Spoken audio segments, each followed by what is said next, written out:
ಮಾಡಲಿಕ್ಕೆ ಆಗೋದಿಲ್ಲ. ಹಾಗಾಗಿ ಸಾಕಷ್ಟು ಪರಿಸ್ಥಿತಿ ಗಂಭೀರ ಇದೆ. ಸುಮಾರು 7-8 ವರ್ಷದಿಂದ ಅವರು ಹೋರಾಟ ಮಾಡ್ತಾ ಇದ್ದಾರೆ. ಪ್ರತಿ ವರ್ಷವೂ ಕೂಡ ಅವ್ರಿಗೆ ಭರವಸೆಗಳನ್ನ ಕೊಡೋದಾಗಿದೆ. ಅದಕ್ಕೆ ಸಂಬಂಧಪಟ್ಟಂತೆ ನೀವು ಗಂಭೀರ ಹೋಗ್ತದೆ ಸರ್. ಆ ಕಾರಣಕ್ಕಾಗಿ ತಾವು ಹೆಚ್ಚು ಕಾಳಜಿಯನ್ನು ವಹಿಸಿ ಈ ವಿಷಯನ ಮಾನ್ಯ ಮುಖ್ಯಮಂತ್ರಿಗಳು ತರಬೇಕು ಅಂತ ನೀವು ಒತ್ತಾಯ ಮಾಡ್ತೀವಿ. ಒತ್ತಾಯ ಮಾಡಿದಾದಮೇಲೆ ಇಮಿಡಿಯೇಟ್ಲಿ ಅವರು ಕೂಡ ರಾತ್ರಿ ಮನೆ ಮುಖ್ಯಮಂತ್ರಿಗಳ ಒಂದು ತರಾತುರಿಯಲ್ಲಿ ಅಪಾರ್ಟ್ಮೆಂಟ್ ತಗೊಂಡ್ರು. ಯಾಕೆಂದರೆ ಆಲ್ರೆಡಿ ಒಂದು ಮುಖ್ಯಮಂತ್ರಿಗಳ ಒಂದು ಪ್ರವಾಸ ಹುಡುಗಿ ಇತ್ತು. ಸೊ ಅಂಥದ್ರಲ್ಲಿ ಕೂಡ ಹೆಲ್ತ್ ಕೂಡ ಅವ್ರಿಗೆ ಒಂದು ಸಮಯವನ್ನು ಕೊಟ್ಟು ಅದರಂತೆ ಎಲ್ಲ ನಿಮ್ಮ ಪ್ರತಿನಿಧಿಗಳನ್ನು ಏನು ಕೆಲಸವನ್ನು ನಾವು ಹೇಳ್ತಿದ್ದೆ ಕಷ್ಟಪಟ್ಟು ಅಂತ ನಿನ್ನೆ ರಾತ್ರಿ ವಿಶೇಷದಿಂದ ಅದರಂತೆ ನಾವೆಲ್ಲರೂ ಕೂಡ ಸಂಬಂಧಪಟ್ಟಂಥ ನಗರಾಭಿವೃದ್ಧಿ ಇಲಾಖೆಯ ಸೆಕ್ರೆಟರಿ ಅವರು, ಆಮೇಲೆ SBI ಡೈರೆಕ್ಟ್ರು ಮತ್ತು DMP ನಗರಾಭಿವೃದ್ಧಿ ಇಲಾಖೆ ಸಾಕಷ್ಟು ಎಲ್ಲ ಉನ್ನತ ಮಟ್ಟದ ಅಧಿಕಾರಿಗಳು, ನಮ್ಮ ಜಿಲ್ಲಾಧಿಕಾರಿಗಳು ಮತ್ತು ನಮ್ಮ ಶಾಸಕರು, ಆಮೇಲೆ ಮಾಜಿ ಶಾಸಕರು ಮತ್ತು ಜಿಲ್ಲಾ ಉಸ್ತುವಾರಿ ಸಚಿವರು ಜೊತೆಗೆ FC ಮಾದೇವ್ ಸಾಹೇಬರು ಕೂಡ ಈ ಒಂದು ಸಭೆಯಲ್ಲಿ ಇದ್ದರು ಮತ್ತು ನೀವು ಎಲ್ಲ ಪ್ರತಿನಿಧಿಗಳು. ಸೊ ನಿಮ್ಮ ಒಂದು ಪ್ರತಿನಿಧಿಗಳ ಸಮ್ಮುಖದಲ್ಲಿ ವಿಷಯದ ಬಗ್ಗೆ ಚರ್ಚೆ ಆಯಿತು. ತರಾತುರಿಯಲ್ಲಿದೆ ಸಾಹೇಬರು. ಹಾಗಾಗಿ ಇವತ್ತು ಬ್ರೀಫನ್ನು ನೋಡಿಕೊಂಡು ಈಗ ಏನಾಗಬೇಕು ಎಂತ ಏನು ಅಂತ ಸಂಬಂಧಪಟ್ಟ ಹಿರಿಯ ಅಧಿಕಾರಿಗಳನ್ನ ವಿಚಾರಿಸಿದಾಗ ಸೊ ಇದು ಏನು ಬಾಸೆಟ್ಗಳಿಂದ ಮತ್ತು ನಗರಸಭೆಯಿಂದ ಈ ಮದುವೆ ಹೊಸದ ಕೆರೆಗಳಿಗೆ ಪರಿಸ್ಥಿತಿ ನೀರು ಬರ್ತಾ ಇದೆ. ಆ ಪರಿಸ್ಥಿತಿ ನೀರಿಗೆ ಸಂಬಂಧ ಅದನ್ನು ಶುದ್ಧೀಕರಿಸಲಿಕ್ಕೆ ಸಂಬಂಧಪಟ್ಟಂತೆ ನಾವೇನು ಕ್ರಮ ಕೈಗೊಳ್ಳಬೇಕು, ಏನು ಅಂದಾಜು ಪಟ್ಟಿಯನ್ನು ನಾವು ಸರ್ಕಾರಕ್ಕೆ ಸಲ್ಲಿಸಿದ್ದೀವಿ. ಅದರಂತೆ ಕ್ರಮ ವಹಿಸಲಿಕ್ಕೆ ಇಷ್ಟು ಕೋಟಿ ಅನುದಾನ ಬೇಕು ಅಂತ ಅವರು ಕೇಳಿದರು.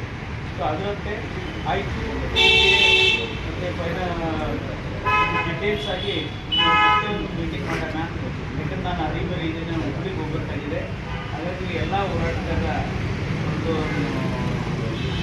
ಮನವರಿಕೆ ಮಾಡಿ ಏನು ನೀವೇನು ಉಪವಾಸ ಕೂತ್ಕೊಂಡಿದ್ದಿಲ್ಲ ಈ ಉಪವಾಸ ಸತ್ಯಾಗ್ರಹನ ವಾಪಸ್ ತೆಗೆದುಕೊಳ್ಳೋದು ಹೇಳಿ ಅಂತ ಹೇಳಿ ಆ ಸಂದೇಶವನ್ನು ಕಳಿಸ್ಕೊಟ್ಟಿದ್ದಾರೆ. ಪಕ್ಷದಲ್ಲೇ ನಾಳೆ ನಡೆದ 2 ದಿನ ರಜೆ ಇರೋದ್ರಿಂದ ನೆಕ್ಸ್ಟ್ ಮತ್ತೆ ಸಂಬಂಧಪಟ್ಟ ಇಲಾಖೆಯ ಮತ್ತು ಮಾನ್ಯ ಜಿಲ್ಲಾಧಿಕಾರಿಗಳ ಒಂದು ಸಂಪರ್ಕದೊಂದಿಗೆ ನಾಳೆನೇ ಮಾಡೋಣ ಅಂತ. ಹೌದು, ನಾಳೆ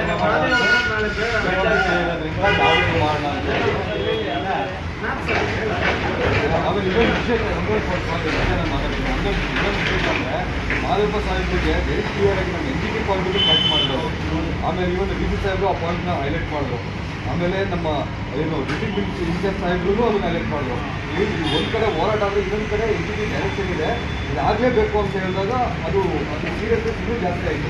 ಇದು ಅಲ್ಲಿ ಫಂಡ್ ಲಭ್ಯ ಐತೆ ಅಂತ ಯಾವ ಇಲಾಖೆ ಲಭ್ಯ ಇದೆ ಅದೊಂದು ಬಂಡಿಗೆ ಸಂಬಂಧಪಟ್ಟಂತೆ ಈಗ ಜಮೀನು ಸಂಬಂಧಪಟ್ಟಂತೆ ಎರಡೂ ಇವೆಂಟ್ಗಳು ಅದು ನಗರಸಭೆ ಮತ್ತು ಬಾಸೆಟ್ಗಳು.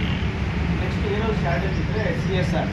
ಸೊ ಈ 3 ಸ್ಟೆಪ್ಸ್ಗಳನ್ನ ತಗೊಂಡು ನಾವು ಜಮೀನು ಖರೀದಿಸೋದು. ಈಗ ನಾನು ಕೊಟ್ಟಿರೋ ಜಮೀನು ಒಂದು ಕಡೆ ಇರುತ್ತೆ. ಮೊದಲೇ ನೀವು 4 ಎಕರೆ ಮುಗಿಸೋದಿರುತ್ತಲ್ವ, ಅದ್ರ ಜೊತೆ ಅದನ್ನು ಕೂಡ ಮಾಡಲಿಕ್ಕೆ ಅವರು ಎಲ್ಲ ಕೂಡ ಪಾಸಿಟಿವಲ್ಲಿದ್ದಾರೆ. ಅದು ಜಮೀನು ಖರೀದಿ ಸಂಬಂಧಪಟ್ಟಂತೆ ULB ಅವರು ದುಡ್ಡನ್ನು ಆರ್ಗನೈಸ್ ಮಾಡ್ತಾರೆ. ಆ ಟೀಮ್ ಇದೆಯಲ್ಲ ಅದು ಆರ್ಗನೈಸ್ ಮಾಡ್ಕೊಳ್ಳಿಕ್ಕೆ ಅದಕ್ಕೆ ಡೈರೆಕ್ಷನ್ಸ್ ಕೊಟ್ಟಿದ್ದಾರೆ. ಅದರಂತೆ ಸಂಬಂಧಪಟ್ಟಂಥ ಇವರು ಇಲಾಖೆ ಉನ್ನತ ಅಧಿಕಾರಿಗಳು ಕೂಡ ಇದ್ದರು, ಸಂಬಂಧಪಟ್ಟಂಥ ನಗರಸಭೆ ಆಯುಕ್ತಗಳು ಕೂಡ ಇದ್ದರು. ಅವರು ಮಾತುಗಳನ್ನು ಕೊಟ್ಟು ಆ ಜಮೀನಿಗೆ ಏನು ಖರೀದಿ ಮಾಡಬೇಕು, ಅದಕ್ಕೆ ಏನು ತಯಾರು ಮಾಡಬೇಕು ಅಂತ ಅವ್ರಿಗೆ ಡೈರೆಕ್ಷನ್ಸ್ ಕೊಟ್ಟಿದ್ದಾರೆ. ಉನ್ನತ ಮಟ್ಟದ ಅಧಿಕಾರಿಗಳು ಜಮೀನು ಖರೀದಿ ವಿಚಾರ ಸಂಪೂರ್ಣವಾಗಿ ULB ಅವರಿಗೆ ಗೊತ್ತಿರ್ತದೆ. ಆ ದುಡ್ಡನ್ನು ಹೊಂದಿಸ್ಕೊಳ್ತಕ್ಕಂಥ ಓವರಾಲ್ ಅದು ನಮಗೆ ಏನು ಬೇಕು, ಒಂದು ನಿಯರ್ಲಿ 45 to 4750 crore ಬೇಕಾಗುತ್ತೆ. ಅದಕ್ಕೆ ಸರ್ಕಾರಕ್ಕೆ ಏನು ಸಾಧ್ಯತೆ ಇದೆ ಅನ್ನೋದನ್ನು ತಿಳ್ಕೊಂಡು ಅವರು ಬುಧವಾರಕ್ಕೂ ಮಂಗಳವಾರಕ್ಕೂ ಬುಧವಾರ ಸಭೆ ಹೇಳಿದ್ದಾರೆ. CM ಪರ್ಟಿಕ್ಯುಲರ್ ಇದಕ್ಕೋಸ್ಕರ ಹಾಗಾಗಿ ಎಲ್ಲರೂ ಕೂಡ ಹೋರಾಟ ಏನು ಉಪವಾಸದಲ್ಲಿ ಪಾಲ್ಗೊಂಡಿದ್ದಾರೆ ಅವರೆಲ್ಲರಿಗೂ ತಿಳಿಸಿ ಈಗಲೇ ಕೂಡಲೇ ಅದನ್ನು ನೀವೇನು ಉಪವಾಸ ಸತ್ಯಾಗ್ರಹನ ಮಾಡ್ತಾ ಇದ್ದೀರಿ ಅದನ್ನು ಕೈ ಬಿಡಲಿಕ್ಕೆ ಹೇಳಿದ್ದಾರೆ. ಅದರಲ್ಲಿ ನಿಮ್ಮ ಮುಖಂಡರು ಕೂಡ ಎಲ್ಲರೂ ಚರ್ಚೆ ಓಪನ್ ಆಗಿ ಎಲ್ಲ ಅಧಿಕಾರಿಗಳು ಮತ್ತು ಮುಖಂಡರು ಮತ್ತು ಪಕ್ಷಾತೀತವಾಗಿ ಎಲ್ಲ ಮುಖಂಡರು ಕೂಡ ಇಲ್ಲಿ ಬಂದಿದ್ದರು. ಆ ಕಾರಣಕ್ಕಾಗಿ ನಾನು ಸರ್ಕಾರದ ಪರವಾಗಿ ನೋಡಿಸ್ಕೊಳ್ಳೋದು ಅಂದರೆ ಸೊ ಏನು ಮುಂದಿನ ಪೋಷಕರ ಸತ್ಯಾಗ್ರಹ ಕೂತ್ಕೊಂಡಿದ್ರಿ ಇದಕ್ಕೆ ನಿಮಗೆ ಗೊತ್ತಾದಂಥ ಬೆಳವಣಿಗೆಗಳು ಸರ್ಕಾರದ ಜೊತೆಗೆ ತಲುಪಿದೆ, ಸರ್ಕಾರದ ಗಮನಕ್ಕೂ ಕೂಡ ಬಂದಿದೆ.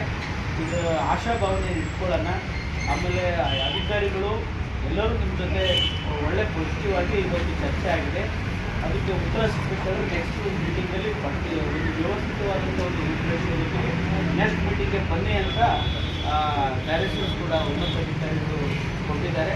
ಅದರಂತೆ ಆ ಮೀಟಿಂಗ್ ನಿಮ್ಮನ್ನು ಕೂಡ ನಾವು ಪ್ರತಿನಿಧಿಗಳನ್ನು ಕೂಡ ಜಿಲ್ಲಾಧಿಕಾರಿಗಳ ಮೂಲಕ ಕಳಿಸಲಿಕ್ಕೆ ನಾವು ಪ್ರಯತ್ನ ಮಾಡ್ತೀವಿ. ಈ ಹೋರಾಟವನ್ನು ಹೀಗೆ ನಿಲ್ಲಿಸಬೇಕು. ನೀವು ಸಂಸ್ಕೃತಿಯಿಂದ ಪರಿಸ್ಥಿತಿ ಅಥವಾ ನಿಜ ಟ್ರೈನ್ ಆಸ್ತಿ ಧ್ವಜಾರೋಹಣಕ್ಕೆ ಅಡ್ಕೊಂಡಿಲ್ಲ, ಅದು ರಾಷ್ಟ್ರದ ನಾವೆಲ್ಲರೂ ಕೂಡ ಗೌರವಪಡ್ತಕ್ಕಂಥ ಒಂದು 22 ದಿನ ಅದು ಜನವರಿ ಮತ್ತು ಆಗಸ್ಟ್.